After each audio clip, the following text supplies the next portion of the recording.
हाम्रो सबै कुरालाई चाहिँ आज हराउनुपर्छ है यो ठाउँमा।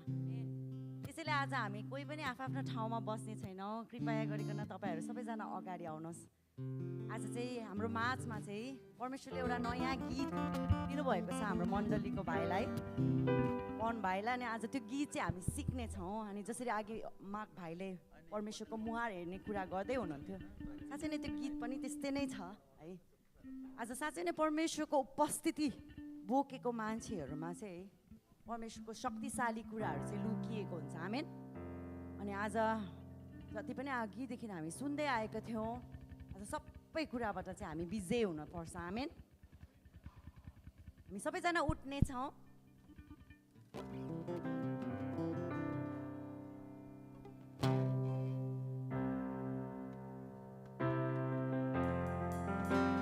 अगाडि आउन सक्नुहुन्छ है।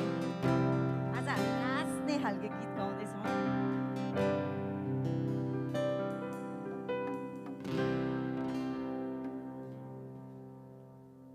आज मोसाको जस्तै आज उहाँले चाहेको त्यो उपस्थिति चाहिँ परमेश्वरको मुहार खोजेको थियो। अनि हामी अघि वचनमा सुन्दै थियौँ। साँच्चै नै हामी जब प्रस्थानको पुस्तकमा हेर्छौँ भने मोसाले चाहिँ त्यो गवाईको दुईटा शिलापाटीलाई लिएर सिनै पर्वतदेखि जब तल ओर्लेको थियो, उसको मुहार चाहिँ चम्किएको थियो। आमेन। किन? परमेश्वरसँग ऊ बातचित गरेको थियो। किन? परमेश्वरको उपस्थिति बोकेको थियो। आमेन। आज पनि यो ठाउँ चाहिँ परमेश्वरले राख्नु भएको ठाउँ। हुन त कति धेरै कुराहरू छ होइन। आज जुन कुराहरूलाई चाहिँ छुट्याइकन आज हामी यो ठाउँमा चाहिँ हामी आएका छौँ। साँच्चै नै तपाईँ रित्तै फर्किनु हुँदैन। परमेश्वरको वचनले भन्दछ आज तपाईँ उहाँको उपस्थिति बोकेर फर्किनेछ। आमेन। आज हामी परमेश्वरको उपस्थिति बोकेको मानिसहरू, आज हाम्रो मुहार चाहिँ साँच्चै नै चम्कदछ जसरी मोसाको चम्केको थियो। आज हामी पनि जब हामी परमेश्वरको आराधना गर्दछौँ, उहाँको उपस्थितिलाई खोज्छौँ भने परमेश्वरलाई चाहिँ भेट्टाउँदछौँ। आमेन। त्यसैले हामी स्वतन्त्र हुनेछौँ। उहाँको आत्माले चाहिँ हामीलाई स्वतन्त्र बनाउनुहुन्छ। आमेन।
पछौडीको छेउ समय हिँडिरहे पछौडीको छेउ समय हिँडिरहे पछौडीको छेउ समय हिँडिरहे हिँड्दै स्वर्ग आइपुगे हो हिँड्दै स्वर्ग आइपुगे पछौडीको छेउ समय हिँडिरहे पछौडीको छेउ समय हिँडिरहे पछौडीको छेउ समय हिँडिरहे पछौडीको छेउ समय हिँडिरहे हिँड्दै स्वर्ग आइपुगे हालेलुया हिँड्दै स्वर्ग आइपुगे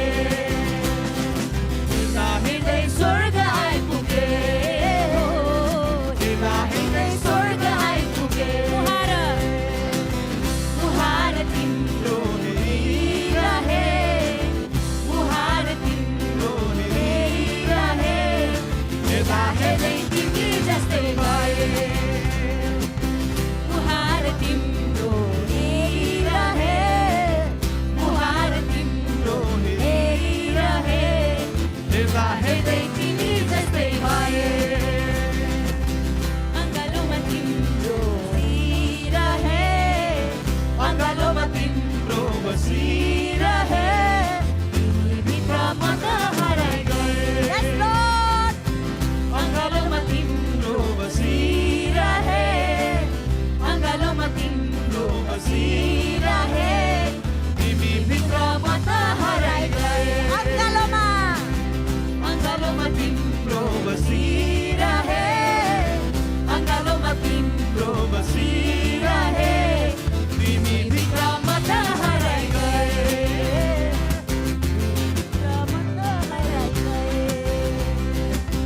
पछौडीको छेउ समय हिँडिरहे पछौडीको छेउ समय हिँडिरहे पछौडीको छेउ समय हिँडिरहे पछौडीको छेउ समय हिँडिरहे हिँड्दै स्वर्ग आइपुगे हो हिँड्दै स्वर्ग आइपुगे हिँड्दै स्वर्ग आइपुगे हो हिँड्दै स्वर्ग आइपुगे हिँड्दा हिँड्दै स्वर्ग आइपुगे हो हिँड्दै स्वर्ग आइपुगे तिमी जस्तै भए म त स्वर्ग आइपुगे तिमी जस्तै भए म त स्वर्ग आइपुगे यसु जस्तै भए म त स्वर्ग आइपुगे यसु जस्तै भए म त स्वर्ग आइपुगे स्वर्ग आइपुगे म त घर आइपुगे स्वर्ग आइपुगे म त घर आइपुगे घर आइपुगे म त घर आइपुगे घर आइपुगे बुवा घर आइपुगे तिमी जस्तै भए म त स्वर्ग आइपुगे तिमी जस्तै भए म त स्वर्ग आइपुगे यसु जस्तै भए म त स्वर्ग आइपुगे यसु जस्तै भए म त स्वर्ग आइपुगे यसु जस्तै भए म त स्वर्ग आइपुगे हालेलुया हालेलुया हालेलुया हालेलुया सबै आदर हाम्रो यीशुलाई सबै बिन्ती प्रार्थना यीशुको नाममा माग्दछु आमेन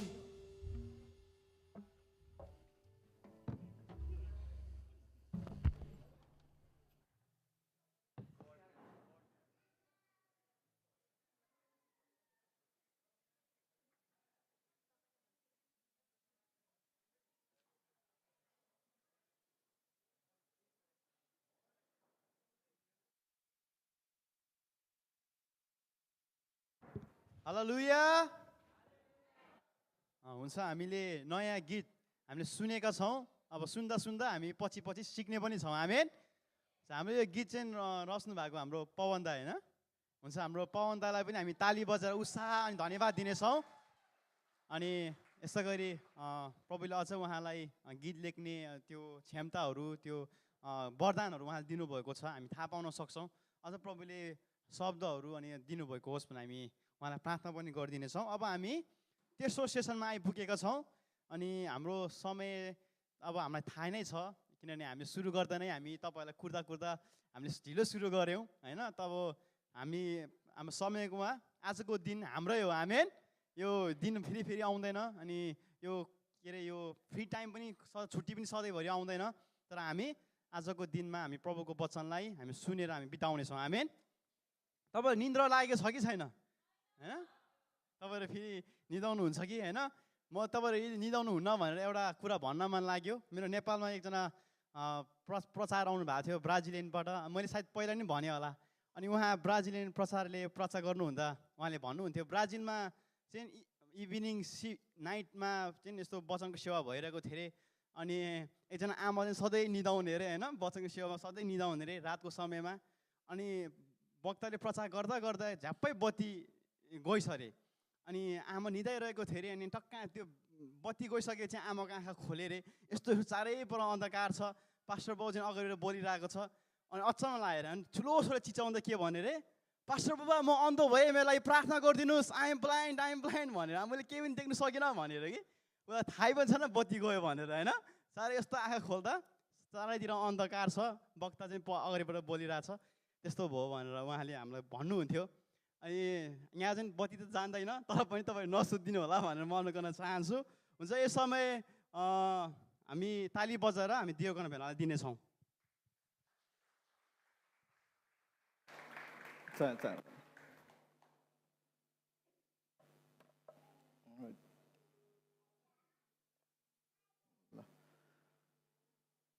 क्रिस्चियसको नाउँमा सबैलाई जय मसीह। पासाङ भाइलाई धेरै धन्यवाद। निदाएको छ कि छैन भनेर सोधेको, मैले सोध्न लाथेँ कि होइन। कतिजनालाई सङ्गतिमा मिठो निन्द्रा लाग्ने बानी हुन्छ होइन, बाहिर निन्द्रा लाग्दैन। बाहिर चाहिँ अलिकति हल्ला गऱ्यो भने फिट्टिकै निन्द्रा लाग्दैन, तर चर्चमा चाहिँ किन निन्द्रा लाग्छ है। जे होस् प्रभुले आनन्दको मन दिनुभएको छ है। ल निन्द्रा त लागेन भनेर भन्नुभयो, भोक चाहिँ कतिको लागेछ? छैन। आत्मिक भोक चाहिँ कतिको लाग्यो? कसलाई लागेछ? छैन रहेछ। तपाईँ यदि आत्मिक रूपमा भोकाउनु भएको छैन भने यहाँबाट जतिसुकै 84 व्यञ्जन पस्के पनि तपाईँले त्यो लिन सक्नुहुन्न क्या है। तपाईँ यदि साँच्चै नै आत्मिक रूपमा भोको हुनुहुन्छ, आज वचनको लागि भोको हुनुहुन्छ भने यहाँबाट जेसुकै पस्के पनि त्यो मिठो लाग्छ है। हामीले अघि पाउरोटी खायौँ, टोस्ट नगरेको भए पनि होइन, त्यो भोको लागेको थियो, त्यो पनि मिठो होइन। भोग लागेको भए त, भोग नलागेको भए त जेसुकै अगाडि ल्यायो भने टन्न भएको बेलामा त्यो हेर्नु पनि मन लाग्दैन है। त्यही भएर आत्मिक रूपमा भोगाउनुहोस्। हामी आत्मिक जागृतिको यो कार्यक्रम गर्दैछौँ होइन। अनि किन हामीलाई जागृति चाहियो त्यो कुरोको प्रश्न आउन सक्छ। किन चाहियो त? हामी मण्डली आइरहेको छौँ, काम गरिरहेका छौँ, सङ्गति धाइरहेको छौँ, किन हामीलाई आत्मिक जागृति चाहियो त? हामीले किन रिभाइभल मिट भनेर यो गर्नु पर्यो त होइन? एउटा प्रश्न आउँछ नि है। अनि सुरुमा विश्वासी हुँदाखेरि विश्वासीको सुरुको दिनहरू एकदमै जोसिलो हुन्छ क्या। जो पनि है, जो पनि सुरु विश्वासी हुँदाखेरि एकदमै आत्मामा एकदमै जोसिलो हुन्छ। के गरौँ, कसो गरौँ, प्रभुको लागि के गरौँ। सुसमाचारमा पनि दौड्या छ, सङ्गतिहरूमा पनि दौड्या छ, जताततै पनि भ्याइदिएको छ। अनि दिनहरू बित्दै जान्छ, कम हुँदै हुँदै हुँदै हुँदै हुँदै हुँदै चाहिँ जाँदो रहेछ क्या। त्यो जोसै हरायो है। येशू ख्रीष्टले एफिससको मण्डलीलाई भन्नुभयो कि तपाईँले प्रकाश 2:4-5 पढ्नु भयो भने त्यहाँ भेटाउनुहुन्छ। त्यहाँ भनेको छ, तर तिम्रो विरुद्धमा मसित यो कुरो छ कि तिमीले तिम्रो पहिलो प्रेम त्यागिदिएका छौ। यसकारण कहाँबाट तिमी खसेका हौ सो सम्झ र पश्चाताप गर, अनि तिमीले पहिले गरेका काम गर, नत्र त म तिमीहरू कहाँ आएर तिमीले पश्चाताप गरेनौ भने तिम्रो सामदान त्यसको ठाउँबाट हटाइदिनेछु है। हाम्रो पहिलो जोस, पहिलो प्रेम हामीले बिर्सेका छौँ। त्यही भएर हामीलाई चाहिँ जागृतिको यो कार्यक्रमहरू, विशेष गरी आत्मिकी जागृतिको कार्यक्रमहरू एकदमै आवश्यक पर्छ है। हामी अब कसरी अहिलेको सङ्गतिमा आएका छौँ हामी जान्दैनौँ। तपाईँहरू के मोटिभ लिएर आउनुभएको म जान्दिनँ, तर पनि हामीले आफूलाई जोसुकै होस्, हामी 20औँ वर्ष विश्वासी भएको किन नहोस् अथवा 20 दिन मात्र विश्वासी भएको किन नहोस्, जागृति हाम्रो जीवनमा चाहिँ जहिले पनि चाहिरहेको छ। हाम्रो पहिलो प्रेमलाई चाहिँ हामीले बिर्सिनु हुँदैन है। हामी किन बिर्सिन्छौँ भन्दाखेरि शैतानले चाहिँ हामीलाई एट्याक गरिरहेको हुन्छ कि हाम्रो दैनिकी जीवनमा एकदमै एट्याक गरिरहेको हुन्छौँ अनि हामी धानिरहेको हुन्छौँ अनि त्यसले चाहिँ कतिपल्ट हामीलाई शिथिल बनाउँछ, कमजोर बनाउँछ क्या। अनि जहिले पनि हामीलाई चाहिँ रिभाइभको चाहिँ जरुरी पर्छ है। मण्डलीमा किन विश्वासीहरूको बिचमा यस्तो कार्यक्रम चाहिन्छ भन्दा हामीलाई रिभाइभको जरुरत पाउँछ। अर्को त हाम्रो पापको कारणले पनि हामी कतिपल्ट शिथिल हुन्छौँ। हामीले सुरुमा हाम्रो एल्डर अरुण दाईबाट पापको विषयहरूमा हामीले सुन्यौँ है। हामीलाई लाग्छ ओहो मैले त केही गल्ती गरेको छैन, मैले त सबै राम्रै गरेको छु होइन, केही पनि नराम्रो गरेको छैन जस्तो हामीलाई लाग्छ होला क्या। तर याकुब 4:17 के भनेको छ भने भलाइ गर्न जानेर पनि तिमीहरूले भलाइ गर्दैनौ भने चाहिँ त्यो पनि पाप हो है। त्यसको मतलब हामीले राम्रो काम चाहिँ गर्न जानेर पनि हामीले राम्रो काम गर्दैनौँ भने त्यो पनि पाप हो। नराम्रो काम गर्नु मात्र पाप होइन, राम्रो काम नगर्नु पनि पाप हो है। हामीलाई पापको ज्ञान भइसकेको छ। आत्मिक जागृति कहाँबाट सुरु हुन्छ भने हामीले पापको ज्ञानबाट सुरु हुन्छ। हामीले पाप गरेका छौँ अनि पश्चातापबाट हाम्रो सुरु भइसकेको छ। ज्ञान भयो, अब पश्चाताप हामीले गऱ्यौँ है। परमेश्वरको मुहार पनि हामीले हेरिसकेका छौँ, परमेश्वर कस्तो हुनुहुन्छ अनि उहाँको पुत्रमा कसरी परमेश्वर चाहिँ झल्किनु भयो। हाम्रो एल्डर मार्कले एकदम सजिलो प्रकारले हामीलाई बुझाएर जानुभएको छ है। अब चाहिँ म तपाईँहरूको माझमा बाँड्न चाहेको छ। अब एक कदम अगाडि हामी हाम्रो गुरु कस्तो हुनुहुन्छ, उहाँको आनी बानीहरू, उहाँको क्यारेक्टरहरू हामीलाई थाहा भइसक्यो। अब हामी कसरी उहाँ जस्तो हुने है। मेरो विषय चाहिँ चेलापनको बारेमा छ, डिसाइपलसिप। अनि अलिकति म परिपक्वताको बारेमा पनि भन्छु, त्यो चाहिँ धेरै भन्दिनँ, अलिकति अन्त्यमा चाहिँ बिचमा अलिकति भन्छु किनभने म्याचुरिटीको कुराहरू पनि आउँछ है। हुन्छ, चेलापनको यो टपिकलाई सुरु गरिहालौँ। यो पङ्खा चाहिँ एकदम जोडले घुमाइदिनु होला है, यता गर्मी नलागोस्, चिन्ता लाग्छ तपाईँहरूको है। जे कुरामा पनि हो चाहिँ नभन्नु होला, आँखा चिम्लेर पनि नसुनिदिनु होला है, आँखा खोलेरै सुनिदिनु होला। आँखा चिम्लेर फेरि कतिखेर आत्माले चाहिँ निन्द्रामा पुर्याउँछ त्यो थाहा हुँदैन क्या, आँखा खोलेरै सुनिदिनु होला। ल, तयार हुनुहुन्छ तपाईँहरू? होइन, बुझ्नु भएन होला। तयार हुनुहुन्छ? पक्का हो? त्यो पहेँलो पुस्तिका कोसँग छ एकचोटि देखाउनु त मलाई। सेतो होइन, पहेँलो। सबैसँग छैन होला, त्यो बाँकी छ हामीसँग? बाँकी छ?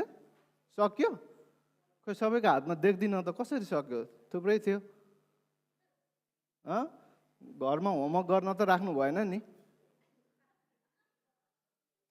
यो चाहिँ यहाँ आजको वचन टिप्नु भनेर दिएको है। अनि मैले 1-2 जनाको चेक गरेको थिएँ पछाडि, त्यसमा त 1-2 जनाले मात्र लेखेको रहेछ है। त्यसको चाहिँ भरपुर प्रयोग गर्नुहोस्, यो आजकै लागि हो है, पुरै भरेर जानुहोस्। ल हुन्छ, म आज चेलापनको बारेमा भन्न चाहन्छु। अनि चेलापनको बारेमा बुझ्नको लागि चाहिँ चेला को हो होइन। अब हामीलाई गुरु त थाहा छ, हामीले क्रिस्टलाई हामीले गुरु मान्छौँ, हाम्रो असल शिक्षक उहाँ हुनुहुन्छ होइन। अब चेला चाहिँ को हो त? अब यसलाई चाहिँ अलिकति हामीले यसको शब्दको अर्थ, यसको मतलब हामी जान्ने हो भने चेला चाहिँ को रहेछ भने जो आफ्नो मालिक, आत्मिक शिक्षक, धार्मिक प्रवक्ता वा गुरुलाई पछ्याउँछ, त्यो चाहिँ चेला हो है। अनि जो आफ्नो गुरुको शिक्षा र जीवन जस्तो जिउँछ है।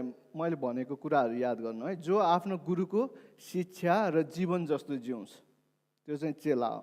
जो आफ्नो गुरुले स्थित गरेको तह र आदर्शलाई कायम राख्छ, जुन चाहिँ गुरुले सेट गरेको छ त्यसलाई चाहिँ चेलाले चाहिँ कायम गर्छ है। अनि जो चाहिँ आफ्नो गुरु जस्तो हुन चाहन्छ त्यो चाहिँ चेला हो। कतिपल्ट हामी अर्को स्टुडेन्ट भन्दा के भन्छ नेपालीमा, विद्यार्थी पनि भन्छ। विद्यार्थी भनेको चाहिँ ज्ञान आर्जन गर्ने मात्रै हो है। उसले जे गरोस् उसले ज्ञान आर्जन गरेको र गराइमा त्यति फरक हुँदैन, मतलब फरक हुन सक्छ होइन। तर चेलामा चाहिँ ज्ञान आर्जन मात्र होइन, तर गुरु जस्तै जिउने चाहिँ त्यो त्यो त्यो इच्छा छ भने त्यो चाहिँ चेला हो है। टाउको मात्र ठुलो बनाउने होइन, ज्ञान प्राप्त भयो भने टाउको ठुलो हुन्छ नि, थाहा छ तपाईँहरूलाई? भारी हुन्छ नि टाउको, तर त्यस्तो होइन है। चेलाले चाहिँ आफ्नो गुरुको शिक्षा र जीवन जस्तो जिउँछ अनि गुरु जस्तै हुन चाहन्छ। अब हामी येशूको चेला चाहिँ कसरी हुन सक्छौँ त? अब कसरी हामी येशूको चेला भयौँ भन्ने कुराहरू चाहिँ हामी अब हेर्दैछौँ है। अनि येशू ख्रीष्टलाई पछ्याउने निर्णय गर्नु चाहिँ चेलापनको सुरुवात हो।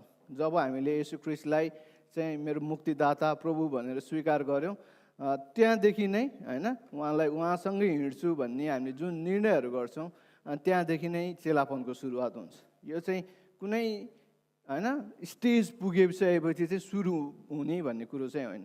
हामीले जब हामीले निर्णय गर्छौँ येशू ख्रीष्टलाई पछ्याउने, त्यहाँदेखि नै हाम्रो चाहिँ एडमिसन सुरु हुन्छ है। सुरु भइसक्यो अनि हामी धेरैजनाको त्यो एडमिसन चाहिँ सुरु भइसकेको छ।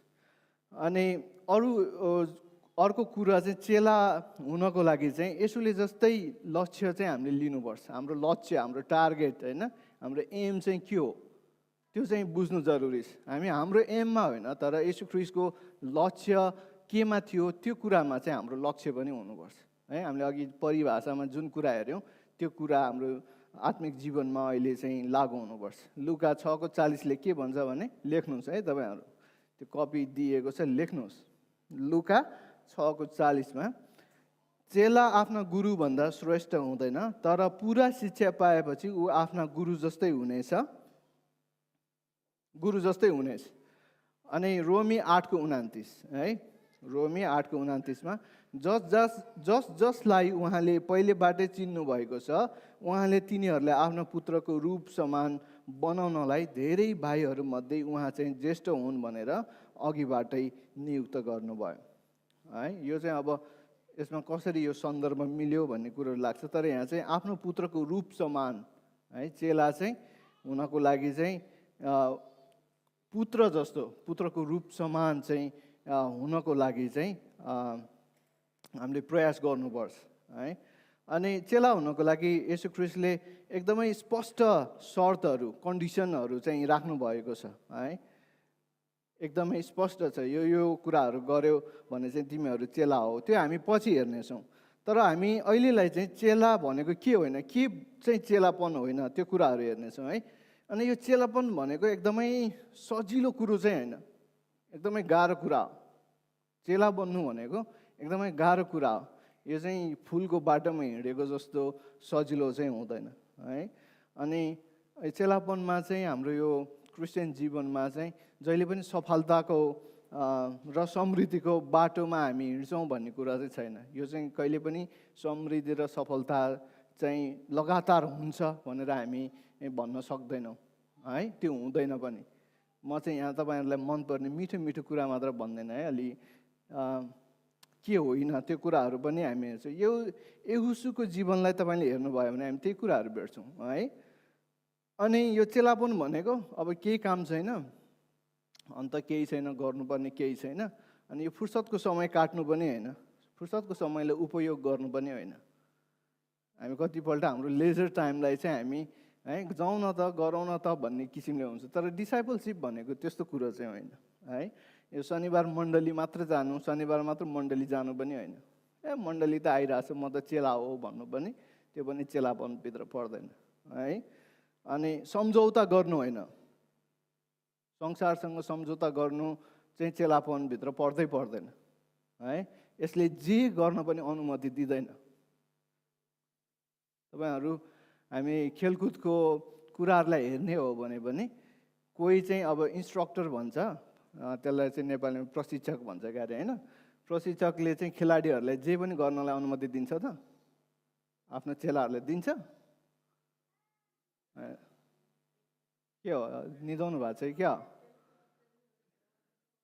त्यही त, नखेल्नेहरूले पो अब है ल पाएन है। ल ठिकै छ है, बोल्नु तर झगडा गर्ने किसिमले होइन कि राम्रै किसिमले बोल्नु है। बोल्नु चाहिँ पर्छ तर झगडा गर्नलाई चाहिँ होइन है। ल यो चाहिँ अब सम्झौता हामीलाई केही पनि सबै कुरा हामीले चाहेको जस्तो गर्न चाहिँ पाउँदैन है। एउटा नियम हुन्छ, त्यो भित्र रहेर गुरुले जे भन्छ त्यो कुरा चाहिँ मान्नु चाहिँ चेलापनभित्रमा पर्छ है। अनि चेलापन गर्दाखेरि चेलापनमा जब हामी हुन्छौँ त्यसले चाहिँ धेरै मूल्यहरू चुकाउनुपर्छ क्या, धेरै मूल्य चुकाउनुपर्छ। त्यो अवस्थाहरू हामी हेर्नेछौँ है। सुरुमा मूल्य चुकाउनु पर्नेमा क्रुसको दुःख भोग्नुपर्छ। अचम्म लाग्छ है, यसो क्रुसमा टाँगेर मरिसक्नु भयो हाम्रो बदलामा, हामीले किन फेरि क्रुसको दुःख भोग्ने भन्ने कुरा आउँछ। तर मत्ती 16:24 के भन्छ भने, मत्ती 16:24 तब यसुले आफ्ना चेलाहरूलाई भन्नुभयो, कोही मेरो पछि आउने इच्छा गर्दछ भने उसले आफूलाई इन्कार गरोस् र आफ्नो क्रुस उठाएर मेरो पछि लागोस्। आमेन। तपाईँको क्रुस भनेको चाहिँ दुःख हो है। अनि त्यही क्रुस चाहिँ कसरी विजयमा जान्छ, हाम्रो पास्टर बुवाले भन्दै हुनुहुन्छ त्यो है, त्योतिर अब म जान चाहन्न।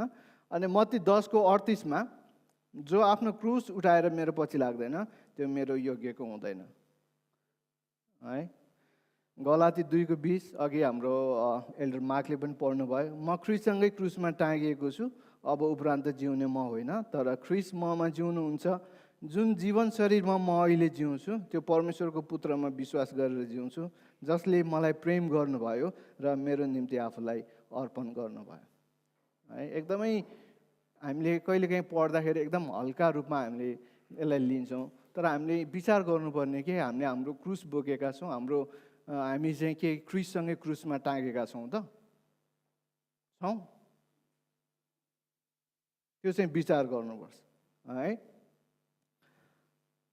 अनि यो क्रुसको बाटो भनेको, हामी क्रुस भएर जाने भनेको चाहिँ त्यो दुःख अनि मृत्यु मात्र पर्दैन होइन। ख्रिस्टले चाहिँ जब क्रुसको मृत्युसम्म उहाँ पुग्नुभयो, उहाँले चाहिँ मृत्यु मात्रै चाख्नु भएन कि, उहाँले चाहिँ एकदमै दुःख कष्ट र अपमान पनि उहाँले सहनु भयो। यो चाहिँ अपमानजनक पनि छ है। कोही मानिसहरूलाई चाहिँ मृत्युभन्दा ठुलो चाहिँ कसैले अपमान गऱ्यो भने त्यो लाग्छ कि, बरु मृत्यु सजिलो हुन सक्ला तर अपमान चाहिँ सजिलो हुँदैन है। कसैले चाहिँ आफ्नो के भन्छ मानको लागि चाहिँ उसले ज्यान पनि दिन सक्छ, मान नजरोस् तर म मृत्यु लिन्छु भनेर है। अनि क्रुसको यात्रा भनेको, क्रुसको बाटो भनेको चाहिँ अपमानजनक पनि छ। जसरी येशू ख्रिस्टलाई अपमान गरे, कस्तो मान्छेले अपमान गरे, आफ्नै मान्छे, आफैले खुवाएको, आफैले रोगीहरू निको पारिदिएको, कतिजना कति वर्षसम्म होइन रोगी बिरामी भएर दुःख कष्ट जीवन बिताइरहेछ, उनीहरूले थुकेन होला, कुटेन होला, तर पनि येशूको पक्षमा बोली पनि दिएन क्या, अपमान भएको हेरिराखे है। हामीले त्यो याकुब 4:17 पढ्यौँ, जसले चाहिँ भलाइ गर्न जानेर पनि नगर्ने त्यसले पनि पाप गर्छ भन्छ नि। उनीहरूले गरे पाप है। पाप गर्नलाई कसैको विरुद्धमा स्वरै उठाउनु पर्छ भन्ने छैन, तर ऊ चाहिँ उसको पक्षमा नबोल्नु, खडा नहुनु पनि पाप है। सबै मान्छेले, आफन्तहरूले है, यस्तो पापी मान्छेहरूले चाहिँ परमेश्वरको पुत्रलाई चाहिँ अपमान गरे। अब हामी उहाँको चेलाहरू हौँ, हामी त अहिले संसारमा हुँदाखेरि केही पनि होइनौँ, झन् हामी पनि त्यस्तै त्योभन्दा अझ ठुलो अपमानको बिचमा चाहिँ भएर जानुपर्छ। हामी तयार हुनुपर्छ। चेलापन भनेको चाहिँ त्यो, हामी त्यसको लागि कतिको तयार भएको छौँ। कसैले केही भन्यो भने होइन आफ्नो विश्वासै मारेर जाने, ए हो त भनेर होइन, त्यसरी चाहिँ चेलापनमा जान सक्दैन है। अनि यो चेलापनले चाहिँ, यो क्रुसको दुःखले चाहिँ के गर्छ भने हाम्रो पापमय स्वभावलाई चाहिँ क्रुसमा टाकिदिन्छ क्या। तपाईँहरूले गलाती 4:5-24 गलाती 5:24 पढ्न सक्नुहुन्छ। यहाँ यसरी लेखिएको छ गलाती 5:24 तर तिनीहरू जो ख्रीष्ट येशूका हुन् तिनीहरूले पापमय स्वभावलाई त्यसको वासना र लालसासहित क्रुसमा टाँगिदिएका छन्। फेरि एकचोटि पढिदिन्छु। तर तिनीहरू जो ख्रीष्ट येशूका हुन् तिनीहरूले पापमय स्वभावलाई त्यसको वासना र लालसासहित क्रुसमा टाँगिदिएका छन्। है, क्रुसलाई बोकेर क्रुससम्मै जानु भनेको चाहिँ हामीमा भएको पाप स्वभाव र त्यसको वासना हुन्छ नि। वासना, खास वासना भनेको सुँग्ने वासना होइन कि वासना, कसैलाई लस्ट भन्छ नि होइन, अङ्ग्रेजीमा लस्ट भन्छ वासनालाई है। अनि लालसासहितका कुराहरूलाई चाहिँ क्रुसमा टाङ्नु चाहिँ जरुरी छ। यदि हामी यी कुराहरू गर्नको लागि चुकेका छौँ, हाम्रो पापमय स्वभाव त्यहीँको त्यही नै छ भने, हामीले क्रुसमा टाँगेका छैनौँ भने चाहिँ हामी चाहिँ चेलापनभित्र आइसकेका छैनौँ, हामी चाहिँ ख्रीष्टको चेला होइनौँ। है, बुझ्नु जरुरी छ। अर्को, ख्रीष्टको चेला हुनको लागि आफैलाई त्याग्नु कति गाह्रो कुरा। संसार छोडिदिउँला होइन, संसार त्यागिदिउँला, आमा बाउ त्यागिदिउँला, सबै कुरा त्यागिदिउँ, त आफैलाई कसरी त्याग्ने? हजुर, त्याग्ने हो, आफ्नो इच्छाहरू त्याग्यो, सक्यो है होइन। अब त्यही आफ्नो इच्छालाई कसरी त्याग्ने त?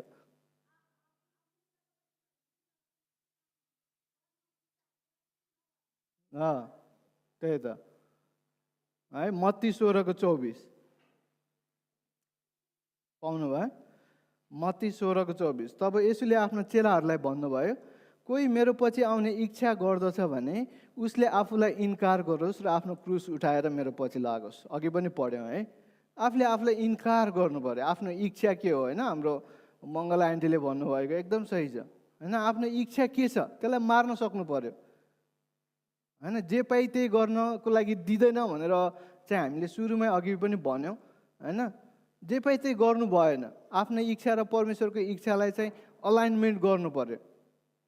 परमेश्वरको इच्छा चाहिँ खोज्नु पर्यो।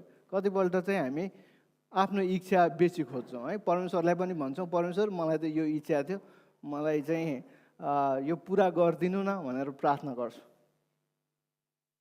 होइन। पर्यो है। थाहा छ हामीलाई अब होइन, परमेश्वरले माग्यो भने दिनुहुन्छ, तर कतिपल्ट हामीले आफ्नो इच्छा चाहिँ परमेश्वरलाई जाहेर गर्छौँ अनि त्यो पुरा होस् भन्ने हामी चाहन्छौँ है। परमेश्वर हाम्रो नोकर त होइन नि, हामीलाई इच्छा परेको दिने। उहाँ त हाम्रो बुवा हुनुहुन्छ। हामीले इच्छा गर्ने हो, कति बेला इच्छा नगर्नु भन्ने पनि इच्छा गर्ने हो, तर हाम्रो लागि उचित छ भने परमेश्वरले दिनुहुन्छ। त्यसमा उहाँले आफ्नो इच्छा प्रकट गर्नुभयो भने दिनुहुन्छ, तर दिनै पर्छ। मैले मागेको भएन भन्न चाहिँ हामीले मिल्दैन है। यो कुरो चाहिँ हामीले एकदमै याद गर्नुपर्छ। अनि परमेश्वरको इच्छा खोज्नु, आफैले त्याग्नु चाहिँ हाम्रो चाहिँ प्रायोरिटी हुनुपर्छ, पहिलो प्राथमिकता चाहिँ हुनुपर्छ है। त्यो हामीले आफैले त्याग्न सकेन भने हामीले येशूको चेलापनमा हामी चाहिँ जान सक्दैनौँ। अनि अर्को चाहिँ सबै कुरा त्याग्नु है। आफैलाई त्याग्यो, क्रुस पनि उठाएर पछि लाग्यो, अब सबै कुरा हामी त्याग्नु जरुरी छ। लुका 14:26 लुका 14:26 यदि कोही म कहाँ आउँछ र आफ्ना बुवा आमा पत्नी छोराछोरीहरू र दाजुभाइ दिदीबहिनीलाई र आफ्नै प्राणलाई समेत तुच्छ ठान्दैन भने त्यो मेरो चेला हुन सक्दैन है। कति हो? अब यसलाई यसरी पनि लिनु हुँदैन, ओहो येशूको चेला हुनु त आमा बाउ छोराछोरी सबैले त्यागेर होइन, हामी अर्को भाषामा सन्यासी भन्छ नि, सन्यासीको जीवन जिउनुपर्छ भन्ने कुरो चाहिँ होइन है। बाइबलले सन्यासी हो भएको आमा बाउलाई पनि त्यागेर एकान्तमा जाऊ प्रार्थना गर भनेर भन्नुहुन्न है।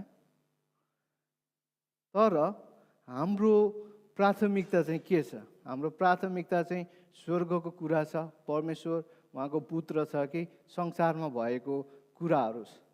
यिनीहरू भनेको संसारमा एकदमै चाहिने कुराहरू। आमा बाउ चाहिन्छ होइन, छोराछोरी चाहिन्छ, पत्नी चाहिन्छ, सबै कुरा चाहिन्छ, दाजुभाइ दिदी बहिनी पनि चाहिन्छ, आफ्नै प्राण पनि चाहिन्छ है, सबै कुरा चाहिन्छ। तर त्यसलाई चाहिँ ठुलो कुरा मान्नु भने परमेश्वरभन्दा ठुलो चाहिँ बनाउनु भएन है।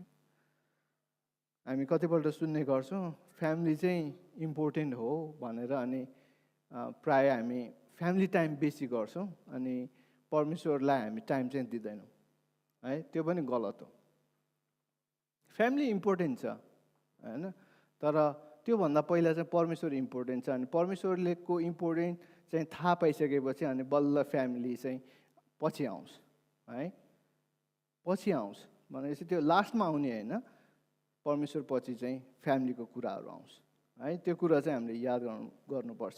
लुका 14:33 के भन्छ भने, यसकारण तिमीहरू मध्ये जसले आफूसित भएका सबै थोक त्याग्दैन त्यो मेरो चेला हुन सक्दैन है। हामीसँग अब के कुरा छ त्यस्तो जो चाहिँ हामीले त्याग्न सक्दैनौँ, त्यो चाहिँ हामीले आफूले आफूलाई एनालाइज गर्नुपर्छ। के छ त्यस्तो कुरा गर्नु त एकचोटि। तपाईँको जीवनमा यस्तो के कुरा छ जसलाई चाहिँ हामीले त्याग्न सकेकै छैनौँ, तपाईँहरूले त्याग्नै सक्नु भएको छैन? के कुरा होला? कसैको परिवार हुन सक्ला होइन, कसैको करियर छ त्याग्न नसक्ने कुरा, करियर बनाउनु पर्छ भनेर हामी आएका छौँ, सुख सुविधा हामी त्याग्न सक्दैनौँ है, हाम्रो जीवनलाई हामी त्याग्न सक्दैनौँ किनभने हामीलाई सबै कुरा चाहिन्छ। के छ त्यस्तो कुराहरू? अझ मैले भनेको भन्दा अरू कुराहरू पनि तपाईँको जीवनमा होला।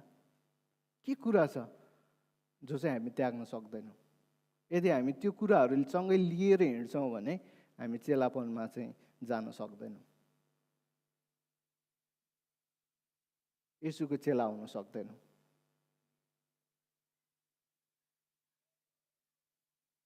है।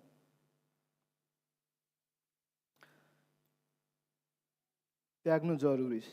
ख्रीष्टसँग हिँड्नको लागि यस्तो बाधा दिने सबै थोक चाहिँ हामीले त्याग्न चाहिँ सक्नुपर्छ, इच्छा चाहिँ हुनुपर्छ।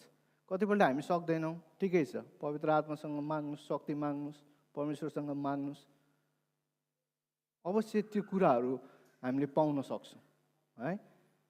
हामी किन माग्दैनौँ भने परमेश्वरसँग यस्तो कुराहरू, यस्तो त्याग्ने कुराहरू किन माग्दैनौँ भने हामीलाई चाहिँ एकदमै त्यो कुरामा एट्याच छ, एकदमै लगाव छ। त्यो कुराले चाहिँ हामीले परमेश्वरसँग प्रार्थना पनि गर्न सक्दैनौँ, परमेश्वर यो चाहिँ मेरो जीवनबाट हटाइदिनुहोस् भनेर भन्न सक्दैनौँ।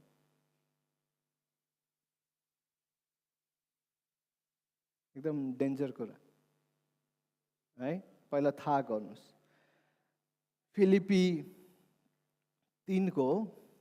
फिलिपियन्स च्याप्टर 3 अनि यसको 7देखि 9 त्यहाँ पढ्ने हो भने यसरी लेखिएको छ, तर जति कुरा मेरो निम्ति लाभदायक थिए ती त मैले ख्रीष्टको खातिर हानि नै ठाने।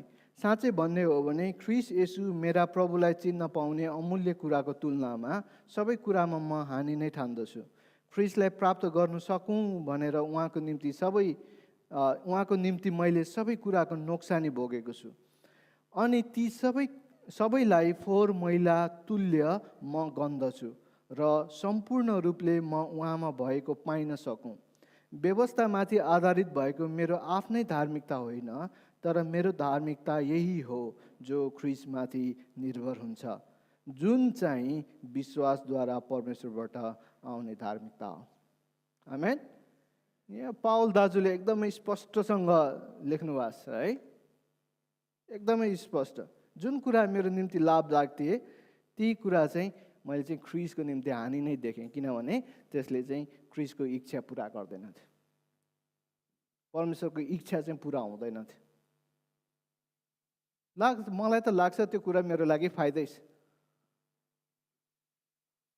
तर के हामीले त्यो कहिले जाँचेर हेरेका छौँ? हामीलाई लाभदायक भएको कुरा चाहिँ परमेश्वरको लागि ठिक छ कि छैन भनेर कहिले जाँचेर हेरेका छौँ?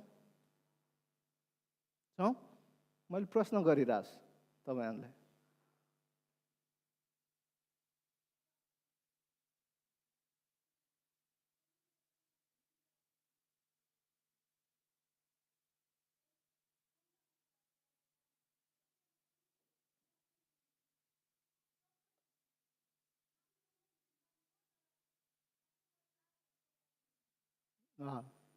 है परिवारलाई पनि ख्याल गर्नुपर्छ, कसरी प्रभुमा डोर्याउने त्यो भन्नुपर्छ, तर परिवारको लागि परमेश्वर छोड्ने होइन है। परमेश्वरमा तपाईँहरूले विश्वास, हामीले विश्वास राख्यौँ भने परिवारलाई हामीले डोराउन सकिन्छ क्या है। त्यसमा धेरै ठुलो गाह्रो छैन, गाह्रो होला तर असम्भव चाहिँ छैन।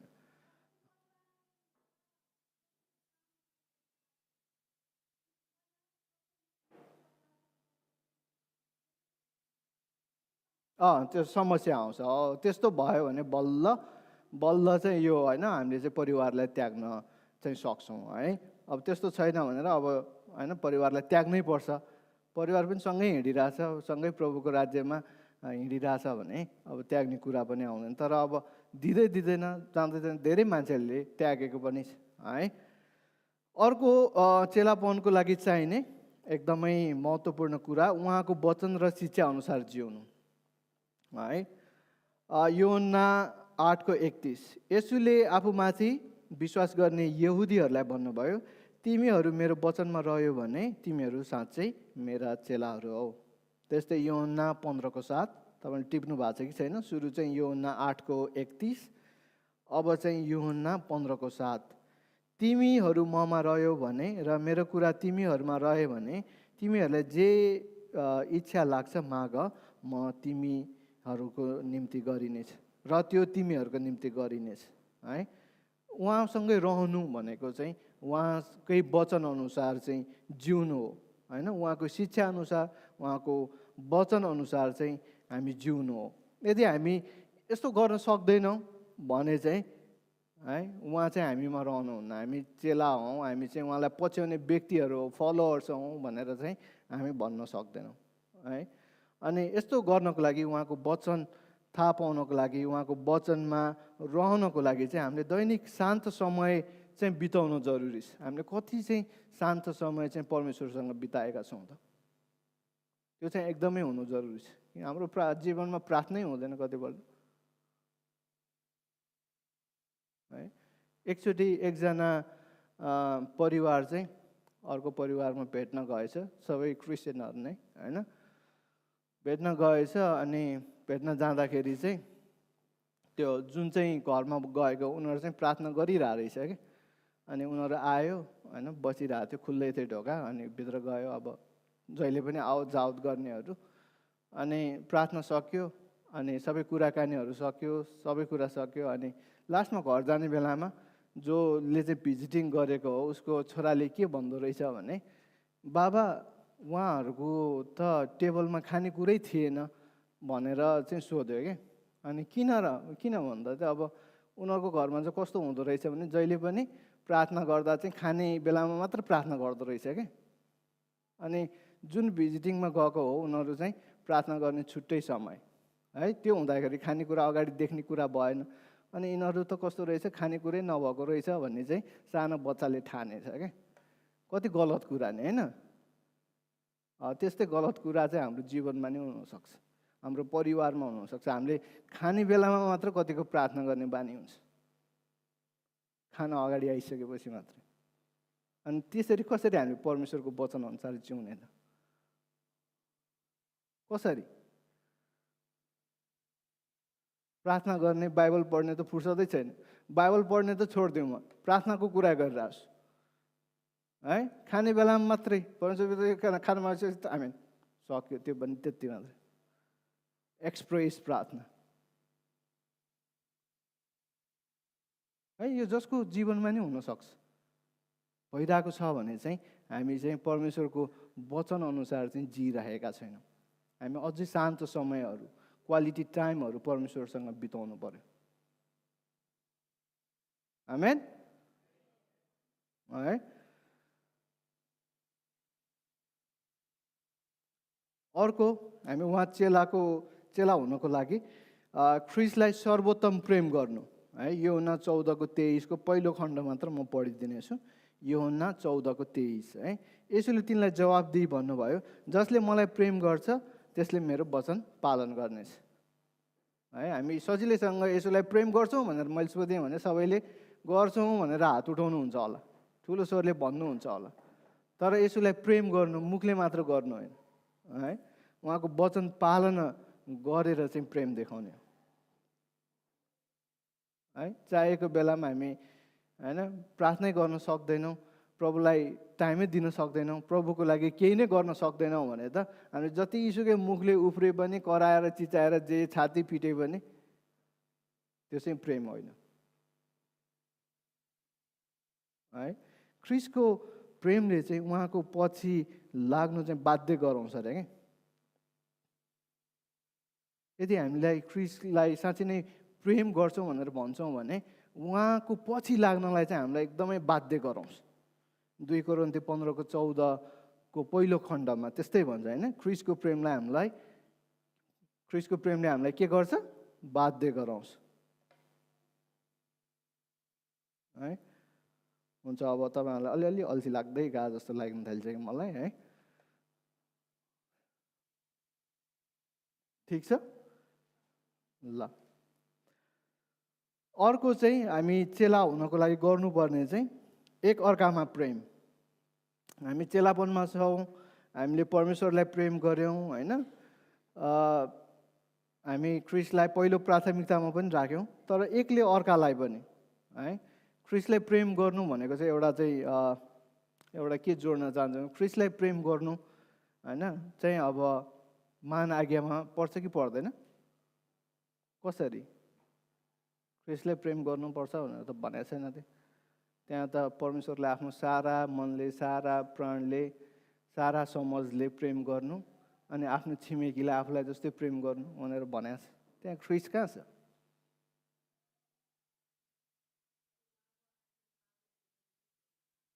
त्यही त, ख्रिस्ट कहाँ छ? मान आज्ञामा ख्रिस्ट कहाँ छ भनेर सोधेको मैले। हाम्रै बिचमा भित्रै छ ल है। त्यही छ क्या, त्यही पदमा छ ख्रिस्ट चाहिँ, त्यही पदमा छ। त्यो छिमेकीलाई आफू जस्तै प्रेम गर्नु भने छिमेकी भनेको को? छिमेकी हो होइन नि होइन। छिमेकी भनेको को? तपाईँको असल छिमेकी को? ख्रिस्ट हो होइन। हामीलाई सामरीको कथा थाहा छ नि, असल सामरीको कथा कतिलाई थाहा छ? त्यसमा ख्रिस्ट जस्तो प्रेम देखाउने व्यक्ति को? हत्तेरी, तपाईँहरूले पढ्नै भएको छैन क्या। असल सामरीको कथा थाहा छ? त्यसमा ख्रिस्ट जस्तै प्रेम देखाउने को? सामरी हो नि त।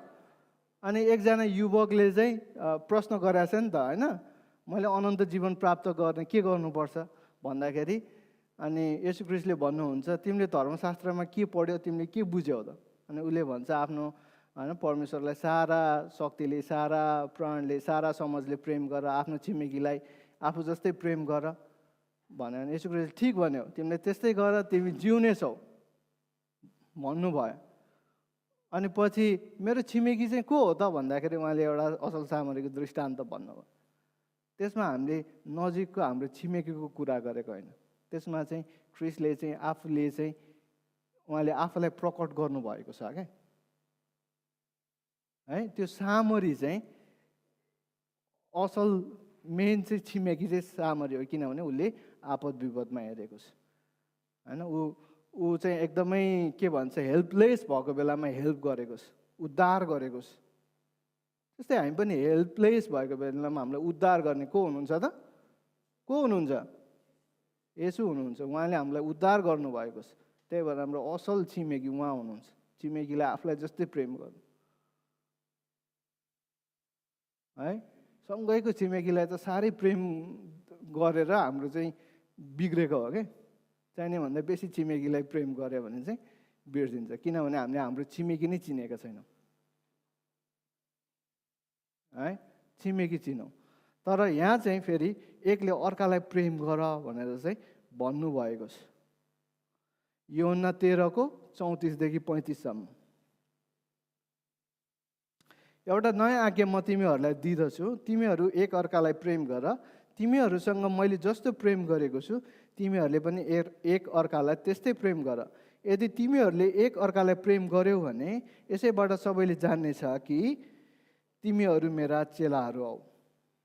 समय त सकेको छैन नि है, 15 मिनट अझै बाँकी छ। ठिकै छ है। एक अर्कालाई प्रेम गर। कस्तो प्रेम? जसरी ख्रिस्टले हामीलाई प्रेम गर्नुभयो त्यस्तो प्रेम चाहिँ गर भनेर भन्नुभएको छ। गाह्रो है, गाह्रो। यदि तिमीहरूले एक अर्कालाई प्रेम गर्यौ भने यसैबाट सबैले जान्नेछन् कि तिमीहरू मेरा चेलाहरू हौ भनेर यहाँ भनेको छ। तर हामीले एक अर्कालाई प्रेमै गर्न सकेका छैन। मान्छेले कसरी हामी चेला हो भनेर जान्ने? अब देखे कि रिस उठ्छ। सँगै एउटा कोठामा बस्नै सक्दैन, एउटा टेबलमा बस्नै सक्दैन भने कसरी एकले अर्कालाई हामी प्रेम गर्न सक्छौँ? अनि त्यो सक्दैनौँ भने होइन हामी चाहिँ कसरी चाहिँ ख्रिस्टको प्रेम उनीहरूलाई देखाउन सक्ने, अनि मान्छेहरूलाई कसरी ख्रिस्ट देखाउन सक्ने? हामीले चेला हुनु भनेर हामी पछि लागेका छौँ होइन। कति मेहनत गरेका छौँ, एकदमै मेहनत गरेका छौँ। कतिले निन्द्रा छोडेको छ, कतिले काम छोडेको छ, कतिले परिवार छोडेको छ। सबै कुराहरू हामीले गरेका छौँ, नगरेको पनि होइन, गरेका छौँ। तर उहाँको प्रेम हामीले हाम्रो जीवनमा देखाउन सकेन, एकले अर्कालाई प्रेम गर्न नै सकेनौँ भने ती सबै कुराहरू पनि व्यर्थका हो। कसरी चाहिँ हामीले अरूलाई देखाउने चाहिँ ख्रिस्ट चाहिँ उहाँ हुनुहुन्छ भनेर? हाम्रै जीवनबाट होइन। मैले चर्चमा अस्ति पनि बाँडेको थिएँ, उदाहरणको जीवन हुनुपर्छ भनेर है। त्यो कुराहरू हाम्रो जीवनमा छैन भने हामीले ख्रिस्टलाई चाहिँ झल्काइराखेका छैनौँ र हामी चाहिँ ख्रिस्टको चेलाहरू होइनौँ है। एकदमै विचार गर्नुपर्ने कुरा। किनभने रोमी 12:9 र 10 के भन्छ भने प्रेम निष्कपट होस् होइन। जुन कुरा खराब छ त्यसलाई घृणा गर, जुन कुरा असल छ त्यसमा लागिरह। भातृप्रेमसँग एक अर्कालाई प्रेम गर, आफूलाई भन्दा बढी अरूलाई आदर गर होइन। प्रेमले चाहिँ आदरको कुराहरू पनि आउँछ, रेस्पेक्ट।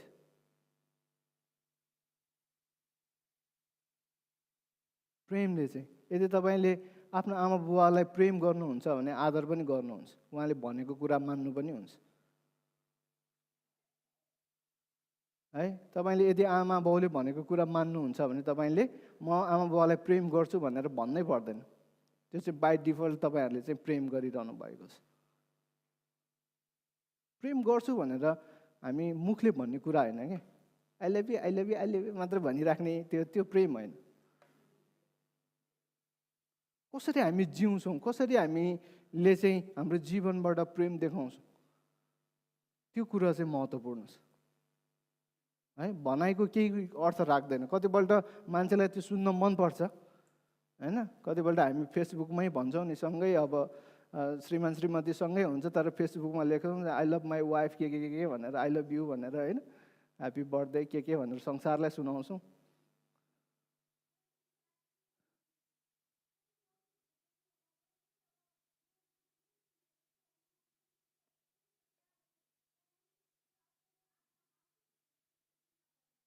ल अनि त्यसलाई चाहिँ नेक्स्ट टाइम चाहिँ हामी ग्रुप डिस्कसनमा पनि राखौँ है। एकदमै एकदमै धेरै धन्यवाद। बोल्नुपर्छ है, बोल्नुपर्छ।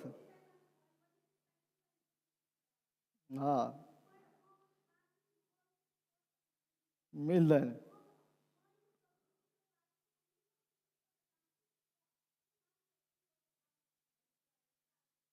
ल धेरै धन्यवाद छ। आन्टीले चाहिँ सुन्नु भएको रहेछ वचन है।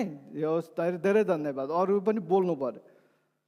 अर्को चाहिँ हामीले चेला हुनको लागि हामीलाई गर्नै पर्ने कुराहरू, यो चाहिँ हुनै पर्ने कुराहरू मध्येमा चाहिँ अर्को चाहिँ फलवन्त जीवन है, फ्रुटफुलनेस भनेर भन्छ। यूहन्ना 15:8 यसरी लेखिएको छ, तिमीहरूले धेरै फल फलाएर मेरा चेला हौ भन्ने प्रमाणित गर्यो भने यसैमा मेरा पिताको महिमा हुनेछ। है, तपाईँहरूलाई फलको बारेमा थाहा छ? के फलहरू छ? त्यो त पवित्र आत्माको फल भयो होइन। अरू फलहरू पनि छ, त्यो त कन्ठै छ 9वटा फल त होइन। त्योभन्दा बाहेकको फलहरू पनि छ। ठिकै छ, म आज त्यो कुरा छुन चाहन्न। त्यो सायद भयो भने हामी फल कसरी फलाउने भन्ने कुरा हामी अरू सङ्गतिमा हामी अरू वचनमा म भन्नेछु है। गलाती 5:22-23सम्म त्यही पवित्र आत्माको फलको कुरा गरेको छ। त्यहाँ चाहिँ प्रेम, आनन्द, शान्ति, धैर्य, दया, भलाइ, विश्वस्तता, नम्रता, संयम हुन्। अनि यस्ता कुराको विरुद्धमा कुनै व्यवस्था छैन भनेर भनेको छ। अनि किन फलवन्त हुनुपर्छ, हाम्रो जीवनमा किन फल फल्नु जरुरी छ, हामी किन फ्रुटफुल हुनुपर्छ भने चाहिँ यो फ्रुटफुलले चाहिँ हाम्रो म्याचुरिटी देखाउँछ क्या, परिपक्वता देखाउँछ। किनभने कलिलो बोटमा त फल फल्दैन त, फल्छ? देख्नु भएको छ? देख्नु भएको छैन? कलिलो बोटमा फल फलेको देख्नु भएको छैन? छैन? संसार घुमेकै छैन क्या हो तपाईँहरू? बारीको रिसर्चै गरेको छैन जस्तो छ। अवश्य पनि फल्दैन होइन। कलिलो भर्खर लागेको मुनामा त कसरी फल फल्नु र? त्यो फल फल्नको लागि त बोट मेच्योर हुनुपर्छ नि होइन? होइन? बोलौँ है, बोलौँ। कसैले त्यो सिरक डस्ना त ल्याएको छैन नि है सुत्नको लागि? पुरा इमेजिनेसनको सिरक डस्नामा सुतिरहनु त भएको छैन नि? ल, किन यो फल फल्नु जरुरी छ भन्दाखेरि चाहिँ यसले चाहिँ परिपक्वताको चाहिँ सिम्बल दिन्छ। अनि यो परिपक्वता भनेको चाहिँ यो हाम्रो स्पिरिचुअल लाइफमा पनि, हाम्रो के भन्छ संसारको लाइफमा पनि। अनि यो चाहिँ खास एजले चाहिँ त्यसको भ्यालु छैन क्या। उमेरले चाहिँ परिपक्वता देखिन्छ भन्ने कुरो चाहिँ होइन है। उमेरले फरक पार्दैन। हाम्रो के भन्छ संसारिक उसमा होइन, म चाहिँ 80 वर्ष भएँ भने पनि म परिपक्व नहुन सक्छु। कोही चाहिँ 10-12 वर्षको बच्चा पनि परिपक्व चाहिँ हुन सक्छ। साह्रै सानो त अलिकति नहोला होइन, किनभने चेतना त्यति साह्रो डेभलप भइसकेको हुँदैन। तर बच्चाहरू पनि परिपक्व हुन सक्छ, मेच्योर हुन सक्छ होइन। उमेर बढ्यो भन्दैमा परिपक्व हुन्छ भन्ने चाहिँ देखाउँदैन, उमेरले चाहिँ देखाउँदैन। उसको गराइले, उसको सोचाइले चाहिँ देखाउने कुराहरू है। हामी पनि हाम्रो स्पिरिचुअल म्याचुरिटी चाहिँ म भर्खरकै विश्वासी हो, म चाहिँ हुँदिनँ भन्ने कुरो चाहिँ होइन। त्यस्तो एक्सक्युज चाहिँ पाउनुहुन्न तपाईँहरूले। त्यो देखाउन देखिन्छ होइन। यदि तपाईँहरूमा म्याचुरिटी छैन, हामीसँग म्याचुरिटी नै स्पिरिचुअल म्याचुरिटी छैन भने चाहिँ हामी फल फलाउन सक्दैनौँ। अनि फल फलाएन भने के हुन्छ? के हुन्छ फल फलाएन भने? काटेर फ्यालिन्छ, आगोमा हालिन्छ। त्यो भनेको डेन्जर कुरा हो। हामी हुर्क्यौँ एकदमै है, पात पनि कहिल्यै नओइलाउने, तर फल दिनुपर्ने फलै छैन। त्यसको नतिजा के हो त? डेन्जर। आगोमा फालिनु भनेको एकदम डेन्जर कुरा हो, नाश हुनु भनेको है। त्यही भएर हामी परिपक्वतातिर चाहिँ हामी जानुपर्छ। अर्को परिपक्वता कसरी हामी देखिन्छ त भन्दा केही कुराहरू म भन्छु, त्यति व्याख्या त गर्दिनँ म यसलाई। परिपक्व व्यक्तिले दीर्घकालीन प्रतिबद्धताहरू पुरा गर्न सक्छ भन्छ है। यसलाई चाहिँ लङ टर्म कमिटमेन्ट भन्छ। परिपक्व मान्छेले चाहिँ लङ टर्म कमिटमेन्ट गर्न सक्छ। जेसुकै कुरामा होस्, आत्मिक क्षेत्रमा होस्, शारीरिक सांसारिक कुरामा होस्, जे कुरामा होस्, लङ टर्म कमिटमेन्ट गर्न सक्ने भनेको चाहिँ परिपक्व व्यक्तिले गर्न सक्छ है। अब हामीले विचार गरौँ, आफैलाई राखौँ, हामीले चाहिँ मण्डलीमा, हाम्रो क्रिस्चियन सर्कलमा, हाम्रो क्रिस्चियन जीवनमा चाहिँ लङ टर्म कमिटमेन्ट चाहिँ दिन सक्छौँ कि सक्दैनौँ? यदि त्यो सक्दैनौँ भने हामी परिपक्व भएको छैन। परिपक्व नभएको भनेको चाहिँ के हो? फल नफलेको हो। फल नफल्नु भनेको के हो त? नाशमा जानु हो। विचार गर्नु है। परिपक्व व्यक्तिलाई चाप्लुसी वा आलोचनाले हल्लाउन सक्दैन है a mature person is unshaken by flattery or criticism भनेर भन्छ आलोचनाले हल्लाउन सक्दैन परिपक्व व्यक्तिले है चाप्लुसीले पनि हैन उसलाई अब राम्रो कुरा गरिदियो भन्दैमा भावनामा बगेर पनि उसले काम कुराहरू गर्दैन मेच्योर भनेको मेच्योर नै हो परिपक्व व्यक्तिमा नम्रताको आत्मा हुन्छ नम्रताले चाहिँ परिपक्वता देखाउँछ है यदि हामी नम्र हुन सक्दैनौँ भने हामी परिपक्व भएको छैन है नम्रता चाहिन्छ हाम्रो जीवनमा परिपक्व देखिनको लागि हुनको लागि परिपक्व व्यक्तिको निर्णय भावनामा नभई चरित्रमा आधारित हुन्छ है a mature person's decisions are based on character not feelings भावनामा बगेर केही कुराहरूको डिसिजन गर्दैन है परिपक्व व्यक्तिले निरन्तर कृतज्ञता प्रकट गर्छ है a mature person expresses gratitude consistently एकदम निरन्तर एकछिन मात्रै होइन एकचोटि मात्र होइन तर निरन्तर चाहिँ आफ्नो चाहिँ होइन ग्र्याटिट्युड कृतज्ञता नभनौँ त्यसलाई धन्यवादी भनौँ होइन त्यो चाहिँ प्रकट गर्छ परिपक्व व्यक्तिलाई आफूभन्दा पहिले अरूलाई प्राथमिकता दिने तरिका थाहा हुन्छ है के कुराहरू चाहिँ प्रायोरिटीको कुरा हो त्यो कुरो चाहिँ थाहा हुन्छ अनि परिपक्व व्यक्तिले कार्य गर्नु अघि बुद्धिको खोजी गर्छ a mature person sex wisdom before acting भनेर भन्छ है जे काम गर्छ त्योभन्दा पहिला चाहिँ बुद्धिको खोजी गर्छ हामी एफिसी 4 अध्यायमा छौँ एफिसी 4 अध्याय अलि लामो छ एकदमै महत्त्वपूर्ण यो अध्याय पनि हो खण्ड पनि हो होइन तर म तपाईँहरूलाई 13 देखि 17 खास 16 सम्म पढे हुन्थ्यो तर म 17 सम्म पढिदिन्छु एफिसी 4 को 13 देखि 17 सम्म पाउनु भयो एफिसी चाहिँ कहाँ छ भनेर खोज्दै हुनुहुन्छ कि ठिकै छ म पढिदिन्छु है त सुन्नु ध्यान दिएर तपाईँले टिपी राख्न सक्नुहुन्छ एफिसी 4 को 13 देखि 17 सम्म यो पनि म्याच्युरिटीको विषयमा तपाईँहरूसँग बाँड्दैछु म है जबसम्म हामी सबैले विश्वासको र परमेश्वरका पुत्रको ज्ञानको एकता प्राप्त गर्दैनौँ र परिपक्व मानिस बनी ख्रीष्टका पूर्णताको नापसम्म पुग्दैनौँ यसरी हामी छालले अघिपछि हुत्ताइएका धार्मिक सिद्धान्तको प्रत्येक बतासले र मानिसहरूका जालझेल धूर्तता र फट्याइले यताउता उडाइएका बालक जस्ता नहौँ बरु प्रेमसित सत्य बोल्दै हरेक कुरामा हामी उहाँसँगै अर्थात् ख्रीष्टसम्म बढ्दै जाउँ जो शिर हुनुहुन्छ 16 पद उहाँबाट नै सारा शरीर प्रत्येक जोड्नेद्वारा जोडिएको र बाँधिएको भई प्रत्येक भागले ठिक ठिक काम गरी सुगठित हुनेछ र प्रेममा वृद्धि हुँदै जानेछ अब म यो जोड दिएर प्रभुमा भन्दछु र प्रभुमा गवाई दिदछु कि अन्य जातिहरू जसरी तिनीहरूका विचारको व्यर्थतामा जिउँछन् त्यसरी तिमीहरू अबदेखि नजियो है यहाँ चाहिँ बाइबलमा चाहिँ परिपक्वता चाहिँ के कुरामा हुनुपर्छ है यो खण्डमा चाहिँ लेखिएको छ हामी 13 पदमा हेर्ने हो भने त्यहाँ चाहिँ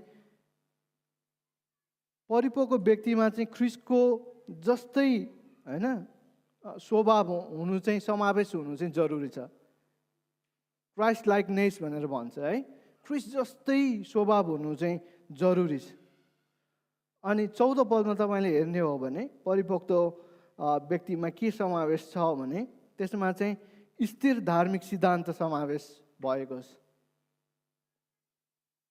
हैन 14 पदमा त्यही भनेको छ यसरी हामी छलले अघिपछि हुत्ताइएका अनि धार्मिक सिद्धान्तको प्रत्येक बतासले र मानिसहरूका जालझेल धूर्तता र फट्याइले यताउता उडाएका बालक जस्ता नहौँ है कतिपल्ट हामी डक्ट्रिनल कुराहरूमा चाहिँ हैन हाम्रो डक्ट्रिनल स्टेबिलिटी चाहिँ हुनु जरुरी हुन्छ हामी परिपक्व हुनको लागि है। त्यो पनि थाहा हुनुपर्छ हामी चाहिँ कुन जगमा उभिँदैछौँ भन्ने कुरो चाहिँ। अनि 15 पदमा परिपक्व व्यक्तिमा प्रेम सहित सत्यता समावेश भएको हुन्छ। प्रेम मात्र होइन तर सत्यता समावेश भएको प्रेम, ट्रु लभ के अब, फेक लभ होइन, सत्यता समावेश भएको प्रेम। 16 पदमा परिपक्व व्यक्तिमा योगदान समावेश हुन्छ है। म्याचुरिटी इन्भल्भ्स कन्ट्रिब्युसन भनेर चाहिँ भनेको छ। यो चाहिँ बाइबलले दिएको परिपक्व व्यक्तिमा के चाहिँ हुनुपर्दो रहेछ भन्ने कुरो होइन। यो खण्डले हामी जुन पढ्यौँ त्यसले सिकाएको कुराहरू यी कुराहरू छ है। मैले किन यो परिपक्वता हामी चेलापनसँग जोड्यौँ भने यो फलवन्त हुनु जरुरी छ। अनि फलवन्त हुनको लागि चाहिँ हामी चाहिँ परिपक्व हुनु जरुरी छ। अनि परिपक्व हुनलाई चाहिँ यी कुराहरू हाम्रो जीवनमा हुनु जरुरी छ। त्यसपछि बल्ल हामीले यी कुराहरू भयो, हामी परिपक्व भयौँ भने हामी चेलापनमा जानेछौँ। अनि चेलापनमा गइसकेपछि हामीले इनामहरू पाउनेछौँ। थाहा छ इनामहरू के पाउँछौँ हामीले? थाहा छ? थाहा छैन? अनन्तको जीवन सही जवाब है। त्यो चाहिँ भविष्यको आशिष, हामीले आशिष पाउँछौँ।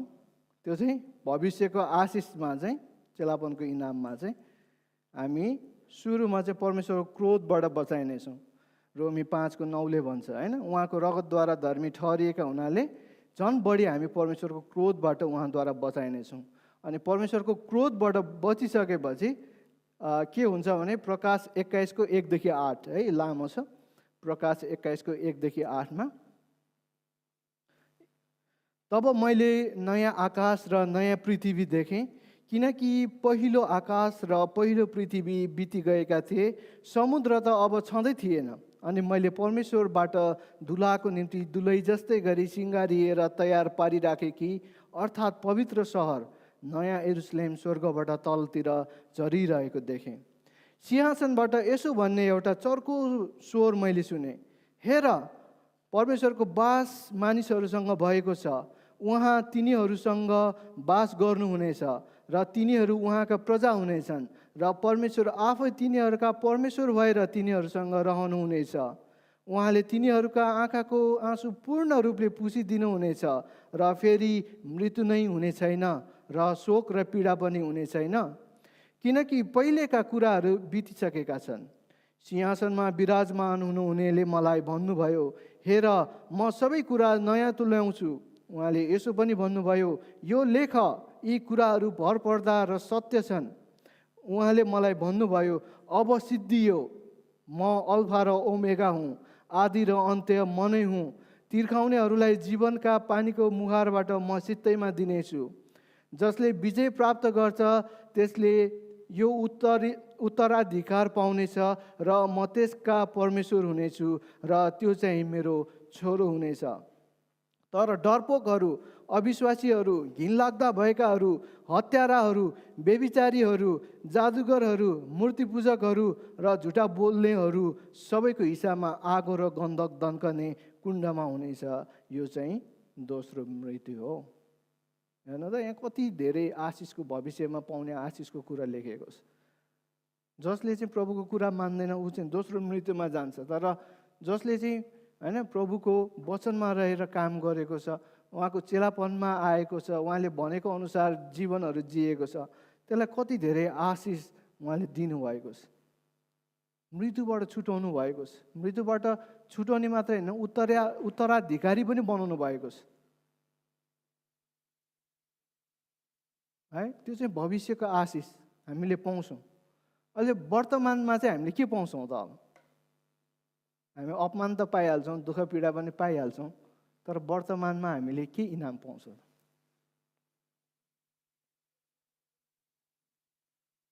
स्वतन्त्र र छुटकारा, त्यो भविष्यकै लागि राखौँ हामीले। छुटकारा होइन, पापबाट छुटकारा त उहाँले दिइसक्नु भयो, ठिकै छ होइन। त्यही छुटकाराबाट हामी जीवनमा प्राप्त गर्छौँ। अहिले वर्तमानमा चाहिँ हामीले वर्तमान आशिष के पाउँछौँ? के पाउनु भएको छ तपाईँहरूले?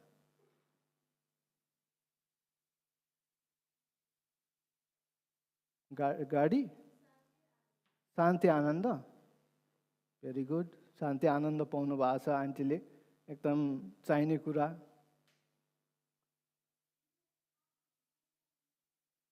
सिकाउनु भएको छ, त्यो आशिष भयो तपाईँलाई, त्यो हो होइन? ल हुन्छ, हामी योहन्ना 14:27 मा जाउँ। योहन्ना 14:27। अब सक्न लाग्यो है तपाईँहरूसँग, म धेरै समय लिन चाहन्न तपाईँहरूको। अब एक दुईवटा कुराहरू छ। यस्तो भनेपछि चाहिँ आँखा ठुल्ठुलो हुँदो रहेछ है, सक्न लाग्यो भनेपछि चाहिँ।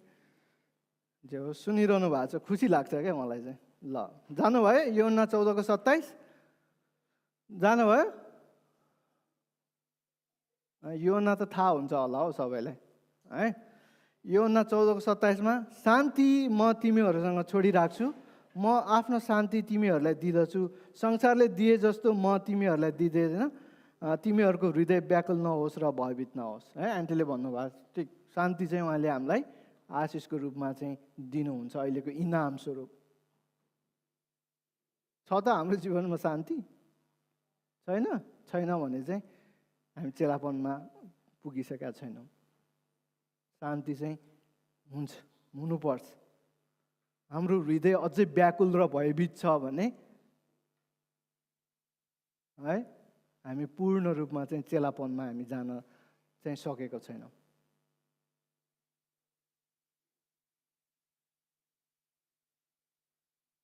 योहन्ना 15:11 मा हेरौँ अब हामी।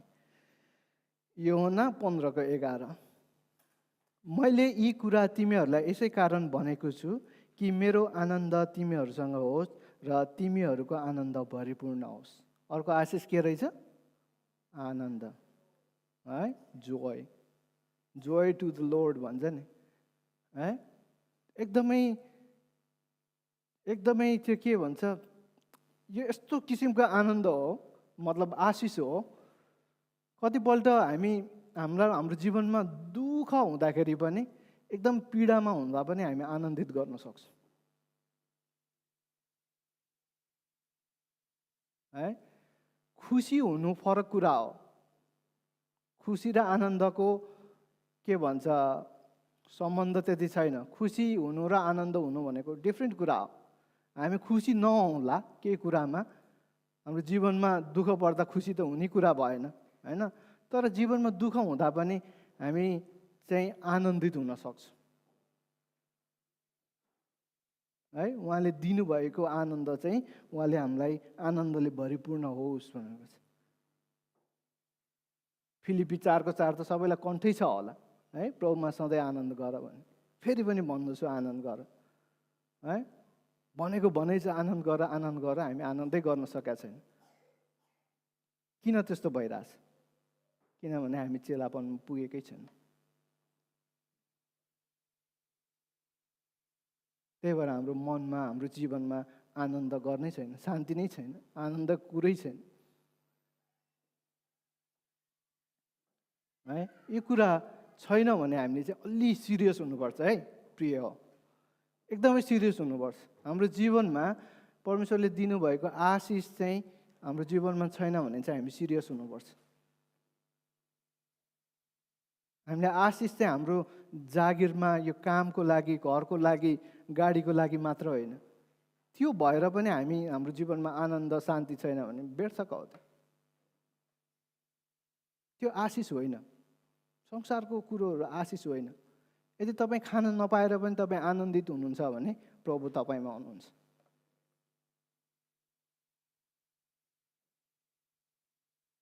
है, कहीँ जानु पर्दाखेरि 3 घन्टाको पैदलै हिँड्नु पर्नेछ, तर पनि तपाईँ आनन्दित छ, शान्ति छ भने प्रभु तपाईँसँग हुनुहुन्छ होइन। यदि तपाईँसँग प्राइभेट जेट होला तर पनि तपाईँमा आनन्द छैन, शान्ति छैन भने प्रभु तपाईँमा हुनुहुन्न, अनि त्यसले चाहिँ हामीलाई नाशतिरै लान्छ। प्रभुको आशिष यी कुराहरू हाम्रो जीवनमा छैन भने चाहिँ हामी अलि सिरियस हुनुपर्छ।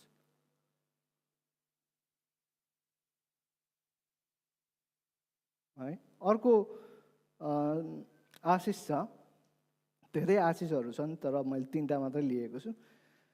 1 यूहन्ना 4:18, 1 यूहन्ना 4:18, प्रेममा डर हुँदैन तर सिद्ध प्रेमले डरलाई हटाउँछ, किनकि डरको सम्बन्ध त दण्डसँग हुन्छ अनि जो डराउँछ प्रेममा त्यो सिद्ध भएको हुँदैन। है अब डरको आत्मा चाहिँ हाम्रो जीवनमा हैन हुनु हुँदैन, दण्डको डर। किन हामीलाई दण्डको डर छ भन्दाखेरि हामीले हाम्रो जीवनलाई राम्रोसित जिएकै छैनौँ, डर छ।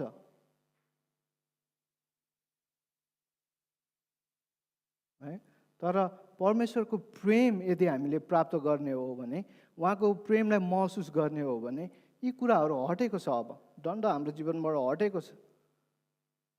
हामी उहाँको जीवन अनुसार, उहाँले चाहनुभएको जीवन अनुसार जिउँछौँ भनेर हामी लागेका छौँ भने यी कुराहरूले चाहिँ हामी डराउनु हुँदैन। हामी कतिखेर डराउने भने हाम्रो जीवन ठिक छैन भने चाहिँ हामी डराउनु जरुरी छ। है यो भयो हामीले वर्तमान अहिले पाउने आशिष। है हामी चेलापनमा चाहिँ हामी उहाँको असल चेला भयो भने पाउने आशिषहरू चाहिँ यी कुराहरू, अरू पनि होला है, तर हामी अहिलेलाई यति नै हेर्नेछौँ। अन्तिममा चाहिँ म तपाईँहरूलाई मत्ती 28:19 जान चाहन्छु। सबैलाई थाहा छ, त्यहाँ चाहिँ जाओ र सबै देशका जातिहरूलाई चेला बनाओ, पिता पुत्र र पवित्र आत्माको नाममा के गर, बप्तिस्मा देऊ। है त्यहाँ यसोले भन्नुभएको छ चेला बनाओ। उहाँले चाहिँ सिकाऊ र प्रचार गर मात्र भन्नु भएन। हामी चेला पनि हुनु पर्यो हैन, तर सँगसँगै हामीले चेलाहरू चाहिँ बनाउनु पनि पर्यो। अनि त्यो चेला चाहिँ आफ्नो चेला बनाउने होइन, तर ख्रिस्टको चेला। है कतिपल्ट त आफ्नै चेला बनाइदिइरा हुन्छ नि त, हैन? ख्रिस्टको त मतलबै छैन आफ्नै चेला। यसलाई त मैले जन्माएको हो नि, आत्मिक रूपमा। है आत्मिक रूपमा कुरा गर्दैछु। यसको त आत्मिक बाउ म हो। है कहाँबाट आउँछ त्यस्तो कुरा? अचम्म लाग्छ। हामीले त ख्रिस्टको लागि गर्ने हो नि त, हैन? आफ्नो प्राइडको लागि, आफ्नो मान सम्मानको लागि केही कुरा गर्ने होइन नि। हामीले जे गर्छौँ ख्रिस्टको मान बढाओस्, ख्रिस्ट चाहिँ उच्च होस् भन्ने हाम्रो मनसाय हुनुपर्ने हो नि। तर कतिपल्ट हामी चाहिँ आफैलाई बढावा दिइरहेको हुन्छ। मैले गरेको, मैले नगरेको भए हुँदैन थियो, यस्तो हुन्थ्यो उस्तो हुन्थ्यो, यो त मरिसकेको, नाशमा गइसकेको।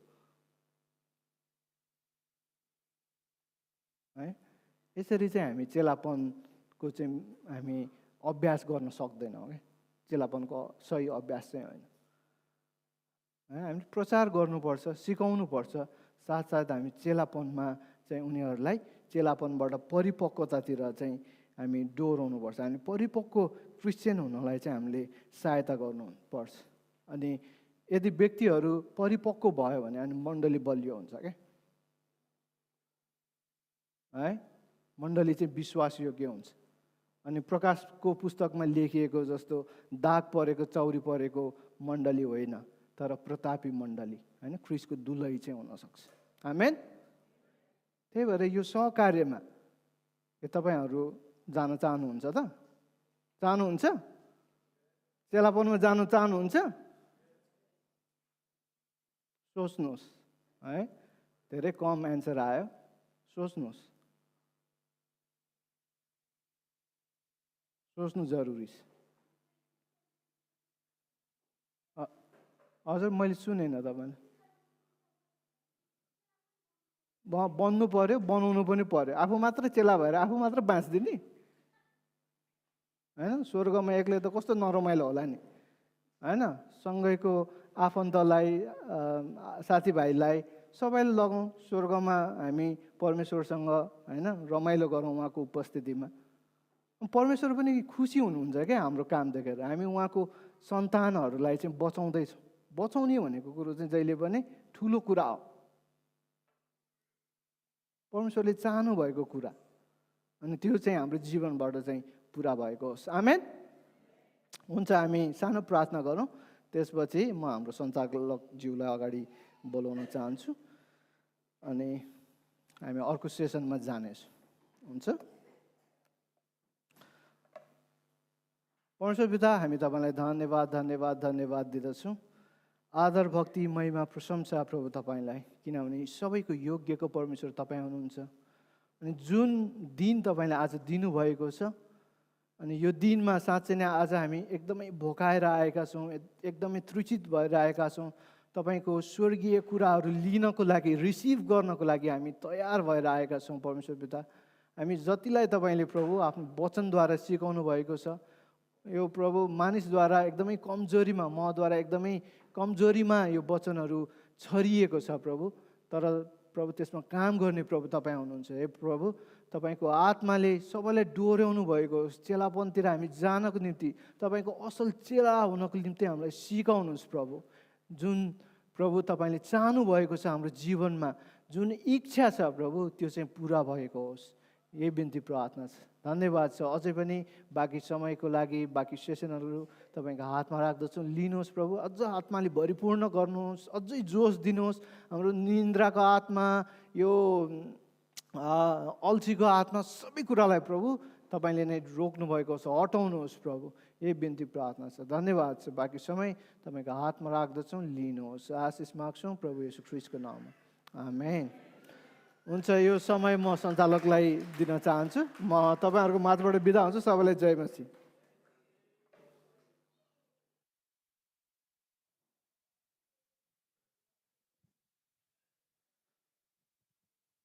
हस्, हुन्छ।